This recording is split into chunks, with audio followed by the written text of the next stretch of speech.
So in this video, we're going to have a look at the calculated question option for making quiz questions.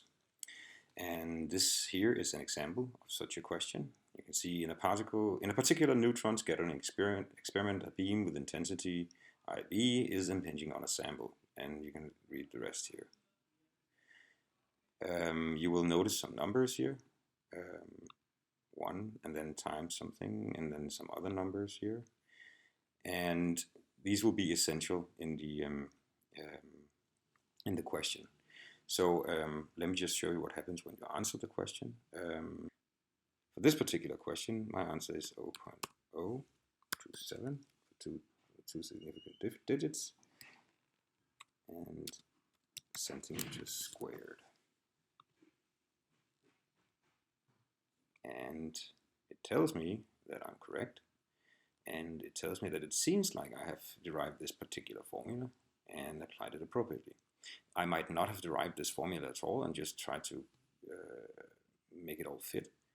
But here it is made clear what the formula actually is, and also what the correct answer is.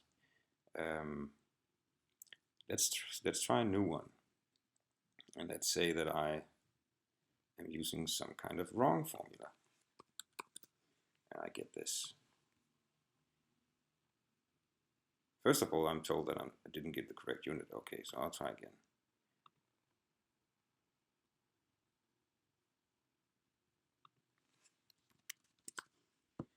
Okay.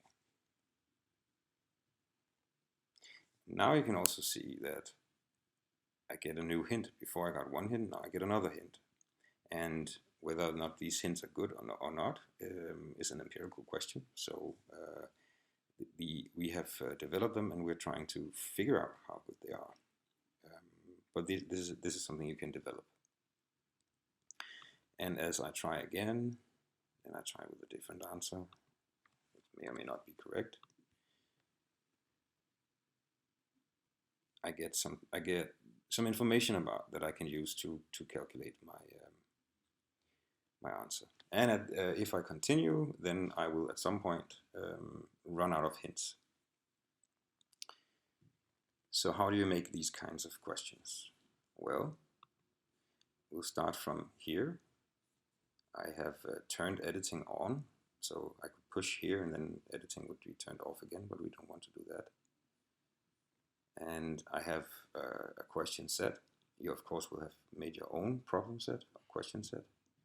So I'll go in here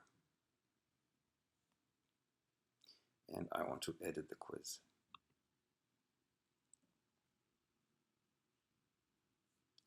Here I'm going to add a question, and I'm going to add the calculated question. Here we go. And so I have to call it something, and I'm going to call it cross-section. And I'm going to write. I'm not going to bore you with the writing detail. Here I've written the text and some code which this particular question type recognizes. So the first thing here is this is our syntax for embedding LaTeX code. But then you see also this particular bit here. This is a variable, and we have another variable down here. There, oh sorry, there, and we have one over here, and one here. So they're in the curly brackets. And you will notice that this is not a variable over here. But it could have been. And then we have this state here. Okay, let's go further down. Now we need to set, we get the correct answer, ring formula. And it turns out you can write that formula like this. We're going to give this 100% correct. We'll also say that there is a tolerance on the answer. We'll set it to 5%. And we also want significant. There you go. Now, here's an important part. We also need to put in some feedback. But notice down here that you have blanks for more answers. So we'll have one more answer here. And you'll get the point.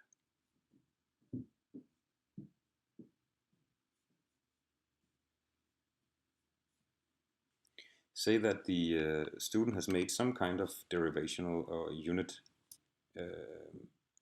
conversion error, which leads to this expression. So you can see it's the same expression, only that the 10 to the minus fourth is missing. So some kind of mistake has been made.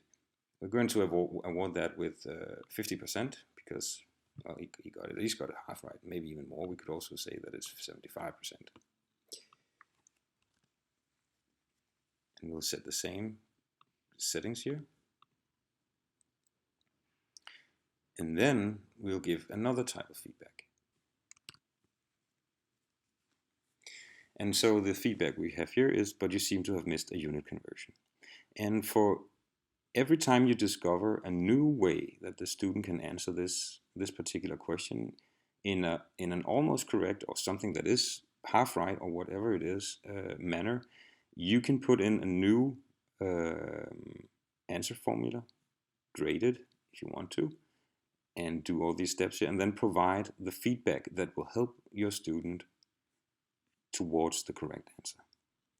And we have found that for some students, this particular answering possibility and this particular feedback will help some students reach the correct answer. But we can find more, and that's part of the research we're doing.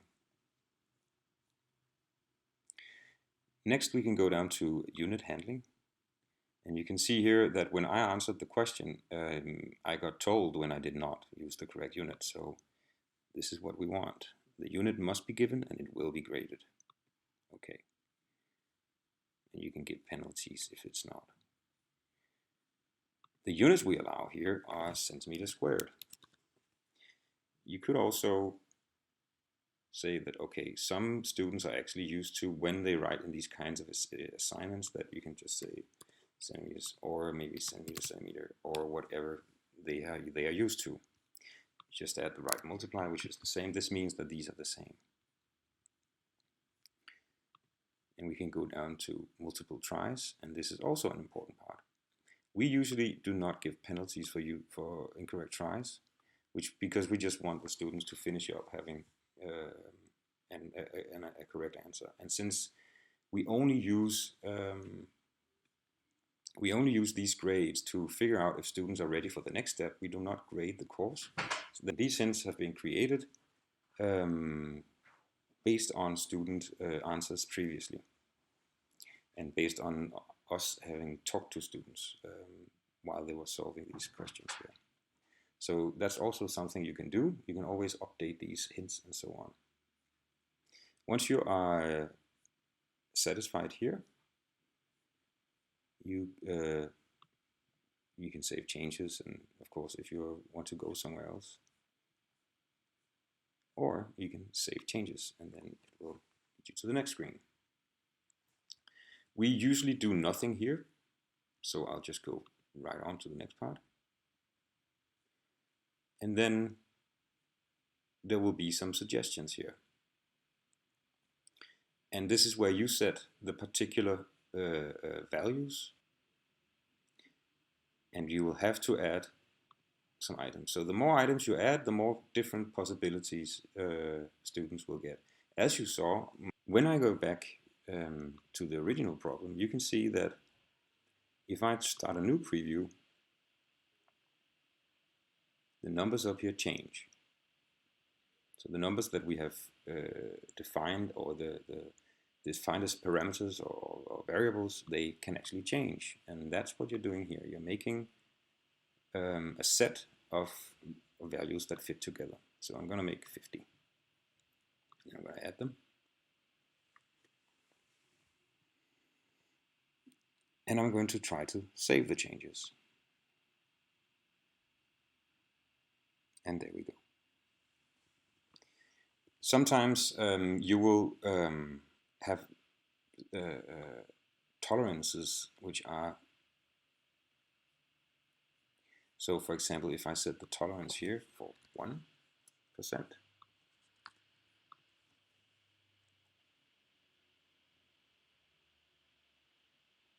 and I try to save it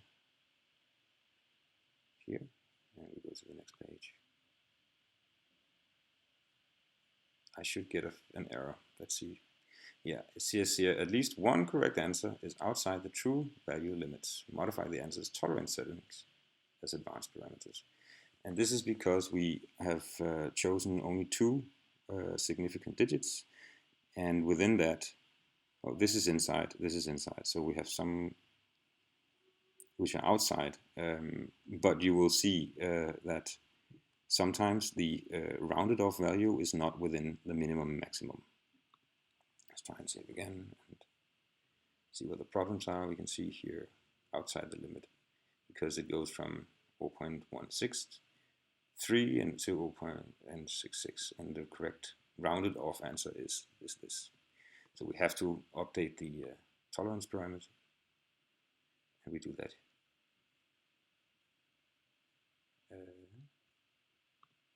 here. So we put it back to 5%.